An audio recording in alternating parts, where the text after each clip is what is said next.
Hello दोस्तों, नमस्कार। मैं आज आपको एक ऐसे नुस्खे के बारे में जानकारी दे रहा हूं। जैसा कि आप लोग बेहतर जानते हैं कि मौसम बदल रहा है और इस मौसम में खांसी, नज़ला, जुकाम बहुत ज़्यादा अत्यधिक मात्रा में लोगों में फैला हुआ है।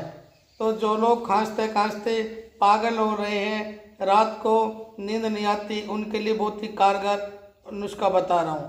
दोस्तों, आप लोगों से मेरी प्यार भरी गुजारिश है यार, चैनल सब्सक्राइब कर दिया करो।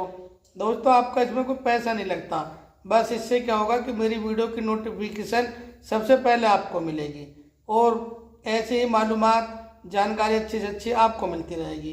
तो दोस्तों, आपको लानी है इसमें काले बादशाह के पत्ते और काकड़ा सिंगी, दोनों को बारीक चूर्ण बनाकर रख लें और शहद में मिलाकर इसको सुबह दोपहर शाम चाटें। दोस्तों, आपको कितनी भी पुरानी और कैसी भी भयंकर खांसी होगी, वह इसके सेवन करने से दूर हो जाएगी। मिलेंगे अगली जानकारी के साथ। नमस्कार दोस्तों।